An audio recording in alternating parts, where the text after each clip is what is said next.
we back. Now this morning I got a message from our friend Jacob. Jacob very often finds quizzes for me and he sends them my way. And today he found a quiz that he said I'm either gonna love or hate. And I've taken quizzes on both sides of the spectrum. So I thought, A, if we love the quiz, then I got a good video out of it. And B, if we hate the quiz, well, I got a good video out of it because y'all get the reaction. So I literally have no idea what this quiz is about. We're going in it completely blind, but I am super excited. Before we get into it, see a word from our sponsor. Now, our sponsor is kind of weird because it's not like they're actually paying me, but I thought this was a super cool thing, so I signed up for it. Some of you may know of the website Cameo. Cameo is a place where you can pay your favorite entertainers, athletes, and in this case, YouTubers to send you a very personal message specific to what you want to hear. Now, I'll give y'all a quick example of what I mean. Tim, your boys told me what you said. The most overrated overrated? Listen, you don't build a multi-billion-dollar company with just kicks if you're the most overrated of all time.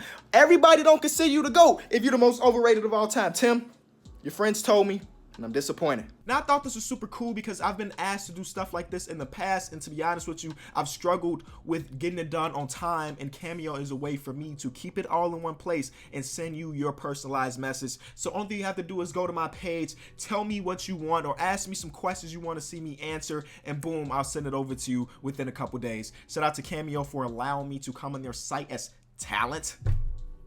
Kenny Talent? I just thought it was super cool. So if you want to book me, I'll put the link in the description. Let's do it. Is this a stupid or facts NBA edition? Okay, I'm interested. You piqued my interest. I'm going to tell you, Farhan, who created this quiz, you have piqued my interest. Let's get right into it. As you see, I haven't played it just yet. This quiz doesn't have a correct answer, and I adjust the answers based on majority. And beware, some of these questions are pretty controversial and dumb things from the internet. If you don't agree with it, just click stupid, and if you agree, click facts. That's pretty cool. I'm gonna pause it because y'all know I live in a world of the NBA Twitterverse or the NBA Instagram world where a lot of the stuff I see is stupid opinions. So in this quiz, I get to tell you if that opinion is stupid or not. Look like I'm gonna love this quiz. All right, let's see what the first one is. LeBron is not the best player in the league anymore. That is a super tough question to answer because y'all know LeBron has been, I'm going to pause it because some of these I may talk a while. LeBron has been a player that has become the best player in the league based on 10 years of being the best player in the league. So my question is, do we erase all of that because of one season where he didn't make the playoffs? Because LeBron still did his thing. You know, he still averaged 27, 7 and 7, so he still put up great stats. He just didn't make the playoffs. And I would argue the reason they didn't make the playoffs is because he missed 16, 17 games. If LeBron plays those games, then they probably in the playoffs. So I'm going to say LeBron is still the best player in the league, but he was not the best player this season. Does that make sense? Okay, whatever they say. Kobe is not a top 10 greatest player of all time. That's stupid. I don't even got to argue that. Look, Kobe is top 10. Okay, the world thinks otherwise, but I think Kobe's top 10. Dwayne Wade is probably one of the most overrated players ever. I got to pause. I got to be right back. I had to go put on a shirt because y'all are crazy. The world is crazy if y'all thinking Dwayne Wade is one of the most overrated players of all time. If we were ranking shooting guards in the league of the NBA, it goes MJ, Kobe, and Dwayne Wade. That's simple. And part of me thinks that this is an opinion because some of y'all are too young to remember the Dwayne Wade when he was in his prime. Y'all, all of y'all memories of Dwayne Wade comes from recently or the last stages of the Big Three. But even before the Big Three, Dwayne Wade was one of the best players in the league. That's why LeBron wanted to team up with him. He was one of the best players in the league. Think about the 2006 finals. Dwayne Wade is definitely not overrated. He's just old now. And he's still good. He's still good while being old. This is the stupidest thing I've read. The NBA in the 90s is better than today. I'm going to say that's stupid, but again, I didn't start watching basketball in 2002, 2003, so my opinion on the 90s is basically everything I've read, but I like the NBA right now, so I'm going to say this is stupid. Michael Jordan is not the greatest player of all time because he only wins championships when he has Pippen on his side to bail him out. We got to pause. If that's the case, then nobody's the greatest because everybody that has won a championship has had someone on their side. Literally everyone. Are we saying LeBron can't be the greatest because Dwayne Wade was with him or Kyrie Irving was with him? Come on, man.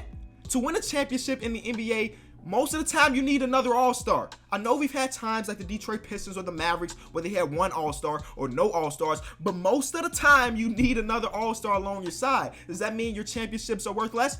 No.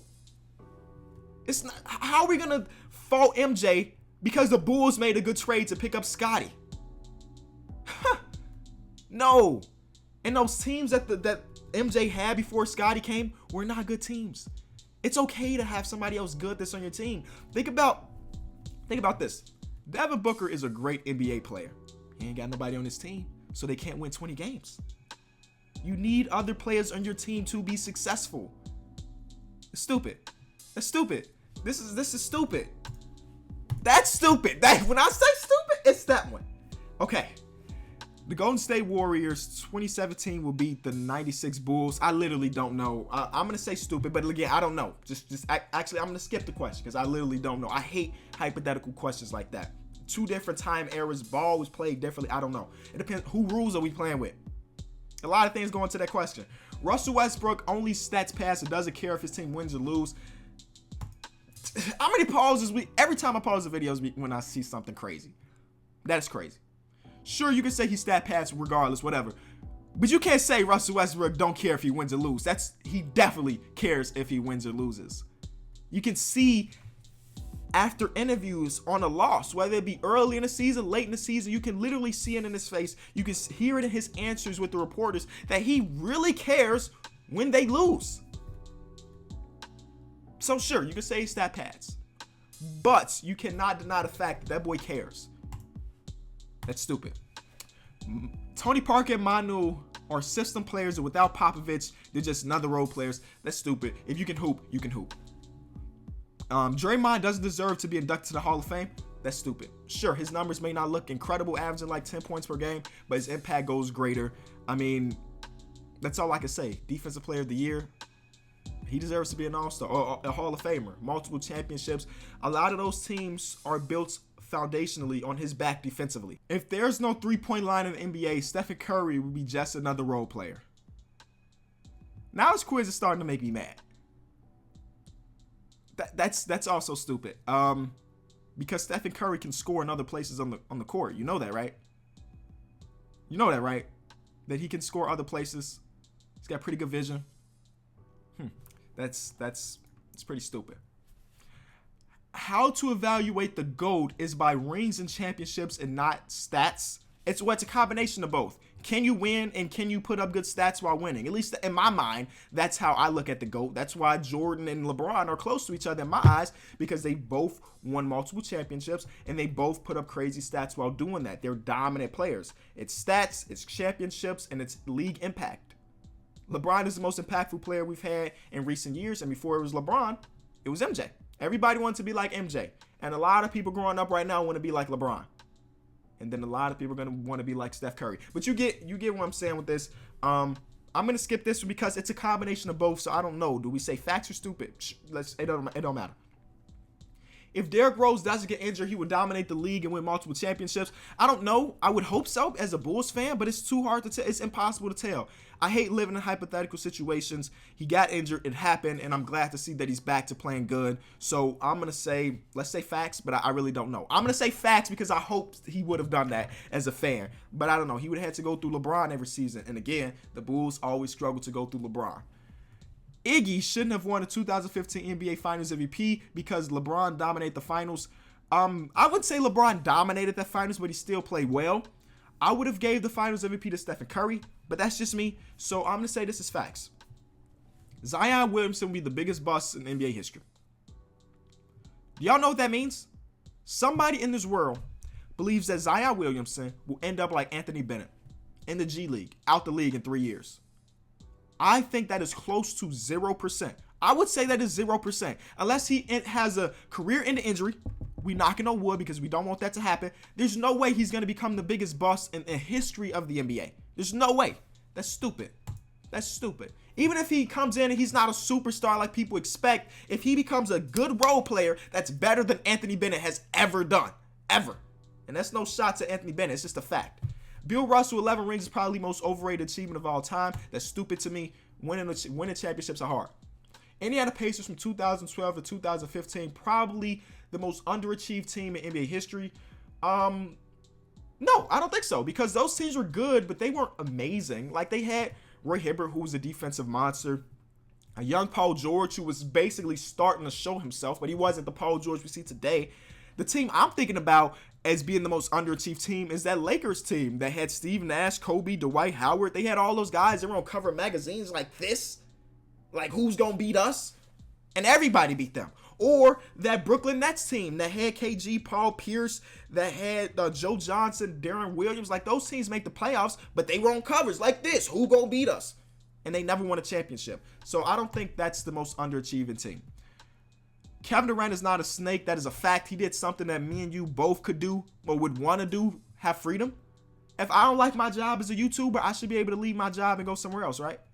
If you don't like your job at Walgreens, you should be able to quit Walgreens and go work somewhere else. He didn't like his job in OKC. He took his job somewhere else. Not a snake in my eyes. The NBA is boring nowadays because all you see is players jacking up three-pointers all over the place in order to win games. I love the NBA today. And people are going to categorize it as the three-point shooting era, which it has been the most three-pointers we've ever seen, but it's so much more. We still have players like Giannis. We still have players like Joel Embiid who don't shoot threes, or at least Joel Embiid doesn't shoot threes very well, and they're still dominant NBA players. So no, we have a little bit of both, and that's what I like. This is stupid. James Harden only managed to score 30 points per game because of free throws and jacking up many threes. He's not a good shooter. I'm going to pause. He is shooting 36.5% from three on 13 attempts. That he's not a good shooter is crazy to even think about. You cannot go into the NBA and average 36 points and not be good. I heard somebody on the Clippers Telegraph last night, and he was saying how he didn't like how James Harden's play. And that's okay to not like how James Harden plays, because he does do some things that makes me mad too. But you cannot deny the fact that James Harden is a great NBA player. He's a great NBA player. He found something that works for him, and he's been rolling with it. And it might get him another MVP. It might. I don't know. But this is stupid. And then, yeah. So that was fun. It was fun. That's all I can say. And that's it. Thank y'all so much for watching. If you did enjoy, be sure to leave it a like. Again, in the description, I'll leave a link to the Cameo page. Also a link to the newest episode of my podcast. All that stuff matters to me. So if you want to be interested or you want to be a part of it, just click the links. It's McKinney. I'm out. Peace.